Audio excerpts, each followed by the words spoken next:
How's it going, Bruins fans? Welcome into my final podcast here for the UCLA Bruins Insider Podcast on Sports Illustrated from the Fans First Sports Network.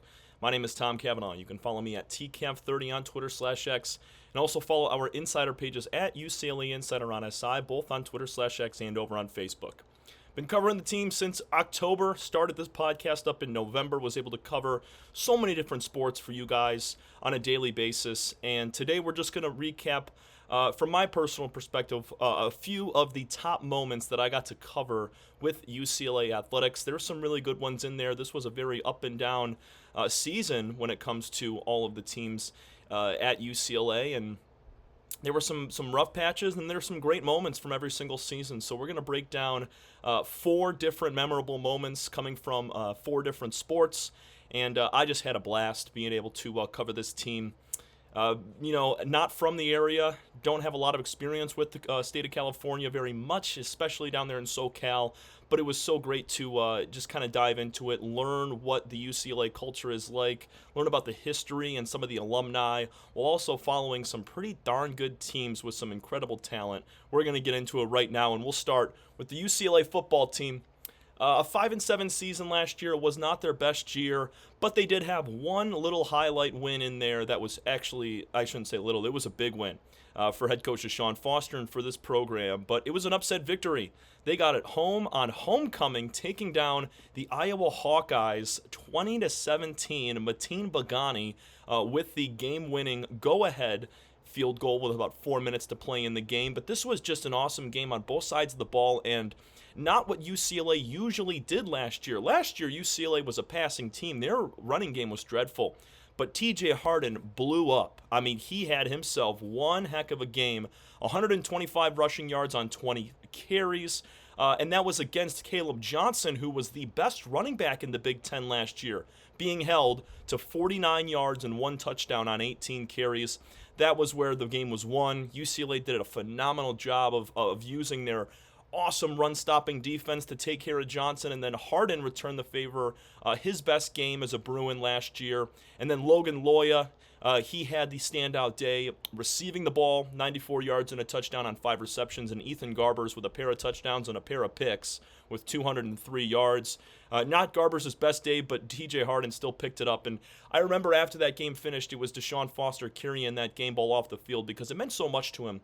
As a former guy that played 4 years at UCLA, went and played pro ball for the Panthers and a little stint in San Francisco, being able to be the head coach of his alma mater and win on homecoming against a pretty darn good Iowa Hawkeye team, it was awesome for him. It was awesome for these guys because this was part of a little stretch there where UCLA went on a run. They strung together a couple of Big Ten wins, but they came up just one short of 6 wins to qualify for a bowl game. But still, I think on homecoming at the Rose Bowl, this was the game to be at. This was a lot of fun to cover and watch because they surprised a lot of people with an incredible performance. Moving on, second game that I'd like to talk about comes from men's basketball, and this was in the NCAA tournament. The Bruins, as a 7 seed, taking on the 10 seed Utah State Aggies, and what a domination from this UCLA squad. 72-47 drubbing of Utah State in the first round. UCLA would go on to lose in the round of 32 against Tennessee, but I mean, this box score was filled up. I mean, nobody could miss for the Bruins. You had Sky Clark leading the way with 14 points. He hit 4 3-pointers. Eric Daly Jr. as well, he had 14. 10 points off the bench from Adai Mara, as he was awesome with 5 blocks. Lazar Stefanovic had 7 points and a triple. Bilodeau didn't have his best highest scoring day, but he still chipped in 4 of 9 from the field with 7 rebounds. And then you had Kobe Johnson just doing it all, man. We're going to miss Kobe.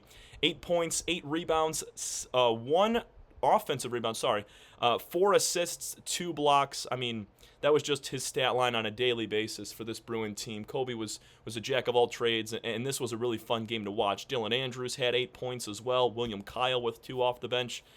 This game was awesome because it showed what UCLA could be at their very best, and what we saw in that game against Utah State was a team that can contend for a Final Four.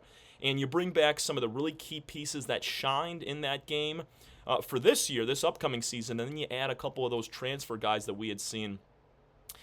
very, very impressive that we got to see this towards the end of the year, and hopefully the Bruins can carry it into next year. But being able to get a big win like that really helped out Mick Cronin's record in the round of 64 inside the NCAA tournament, and only better things to come for Cronin and the Bruins after what they did to Utah State last year, hoping to be in the same spot as what Tennessee was last year as a 2 seed and try to get your way into the Elite Eight, Final Four, and hopefully compete for a national championship. Third sport, we'll talk about staying hoops, but on the women's side. And this was a huge game for UCLA in the Big Ten Tournament Championship.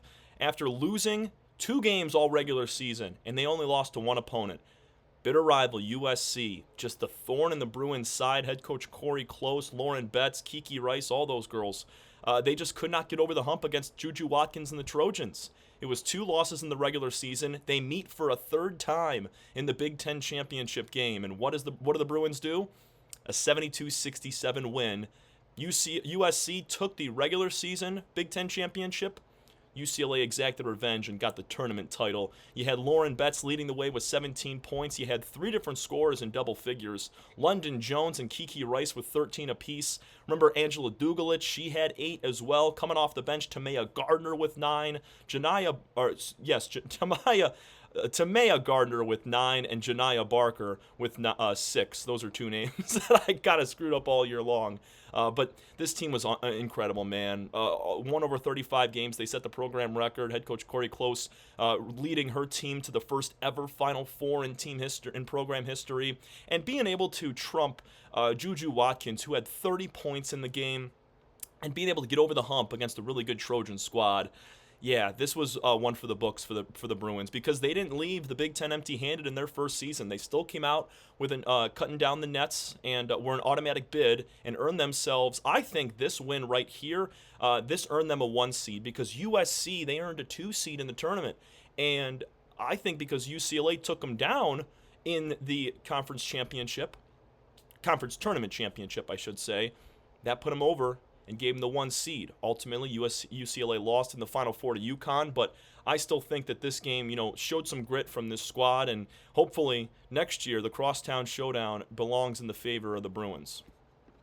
Final game we'll talk about, and this is biased to me because I absolutely love covering baseball, but the end of the season for the Bruins. Head coach John Savage able to take home his 5th regular season conference title in his career, the first in the Big Ten, and being able to be co-champions with Oregon.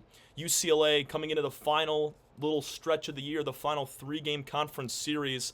They needed some help from the Oregon Ducks to defeat Iowa at home, that was in Iowa City. So how it worked out was Oregon and UCLA were competing for the top spot and a championship.